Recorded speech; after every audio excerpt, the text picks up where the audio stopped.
Praise the Lord team, it's Brother Emmanuel here today. I'm going to show you how to use the TASCAM DM-4800. Now, this is actually out of date. The TASCAM DM-3200 is actually the new board and date, but before we go ahead and buy that one, I just want to teach you all how to use the old one. That way we know if we like it, or if we want to keep it, or if we want to go off with a new soundboard. Alright, so first things first, this is a digital soundboard. So what does that mean? Basically, this is a computer linked with the soundboard.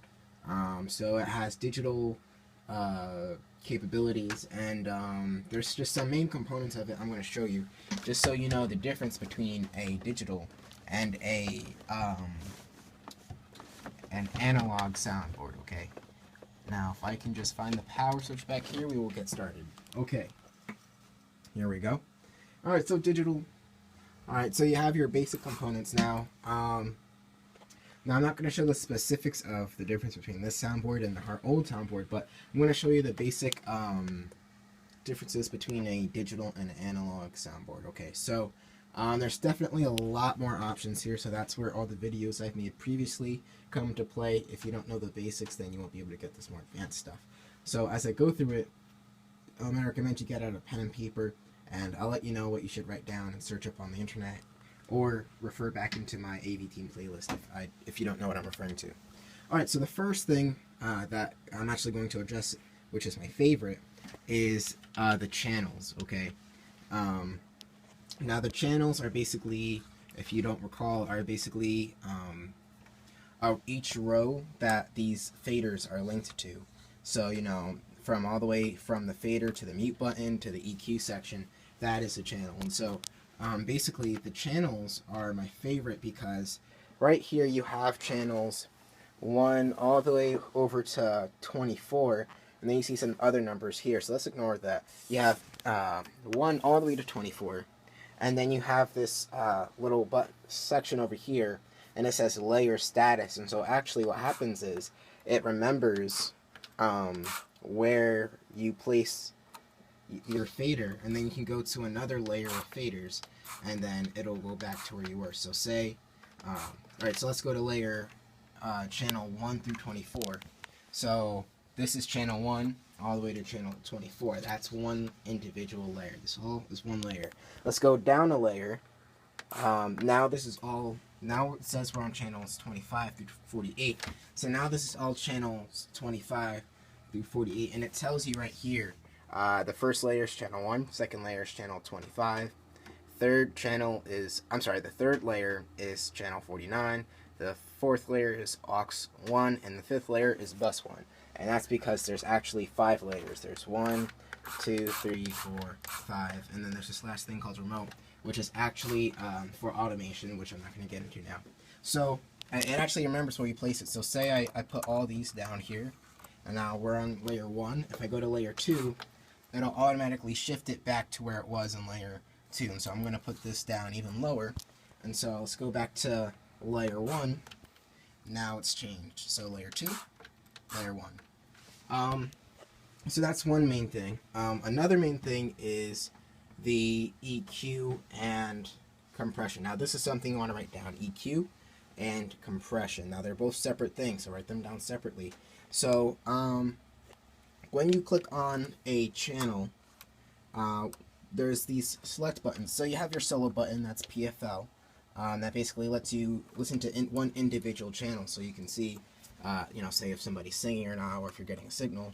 You know, you have your mute button, but you have this new button called the select button. So what it does is basically all these knobs here, you have your output assign, you have your compression and gate section all kind of boxed into itself. You have your EQ section all on its own box, and you also have your aux sends right here in its own box. You have your pan, and you also have your parameter edit. Okay, and so if it's okay if you don't know what these mean right now. But basically, whenever you hit the select button, all these knobs control that one. That one select button makes all these knobs control all these settings for that one knob. So if I'm on channel, this is channel 9 right now. If I go on channel 9, you know, and if I send it to aux 1 and aux 2, and if I mess with the little EQ settings, and if I mess with the compression and gate settings, and, you know, say I turn it on for this channel and leave EQ off for that, I can go and press the select button for the 10th channel, and then everything is different. And I say I want the EQ on for that channel, but not for the 9th channel. So here's the 9th channel. Now here's the 10th channel. So these settings change. So it's not like they're preset on the soundboard once you make those changes. No, you actually change them for each channel. So the select button basically lets this group of knobs and settings know that, hey, you're actually, when you're touching these knobs, you're actually handling channel so-and-so, okay? And it's the same thing for this side over here, the output assign. However, this just basically lets you know where the sound is going to go and how it's going to go there. So I'm not going to get into that section either, but that's basically what the select button is for, okay? Next thing I love about digital soundboards is the screen. Alright, and now if you look back over here at this section, with every section from EQ, this is EQ, and to compression and gate and auxiliaries, it actually has a small button right here linked with that. It's actually like in a little box. It has a small section where you can press the screen button, and when you press the screen button, here, I'll show you. Alright, so right now we were here. You don't know what that is, that's fine. But you press the screen button, and look, now we're looking at the gate and compression, okay? Or if you press the EQ side, look, now we are looking at EQ, and so I can change the EQ settings for this. Now, one thing I do have to mention about this soundboard is that the two knobs for the low and low mid are popped off, so if you want to change them, you're going to have to kind of pinch that area just to get it. So it's not like these aren't knobs, it's just that they're you know, it's just that they are broken off. And so another thing I like about the digital soundboard is that it actually lets you know, it actually shows you what you're doing as opposed to not knowing. So here I'm turning up the highs, here I'm turning it down, you know, here I'm turning up the high mids, here I'm turning it down. Now I'm changing the frequency of the high mids, you know. It lets you know what it's actually, it lets you see what you're doing. When you can see what you're doing, it looks better. You can also click on the screen button for the aux sends, and you know, it lets you know what auxes are active and what auxes are turned up. So, you know, right now channel 9 is selected, so channel 9 is being sent through aux 1, aux 2, and it looks like that's about it, except for, what is that? That is aux 9 to 10, so those are linked, and auxes 11 through 12 are also linked, and those are on. Okay, so those are the three basic things. So out of this video, if you there's some keywords here, and that is EQ, compression, and gate. If you don't know what those are, I highly recommend you search them up on YouTube to find out what they are, so that way we can move forward as a ministry onto the digital soundboard world. Another thing that you should get out of the video is that digital soundboards have layers of channels. So instead of just having one full row going all the way out to Timbuktu for about like 64 channels, we can actually just have one set row of 24 channels, and we can set them to be also more than just that channel with digital soundboards, okay?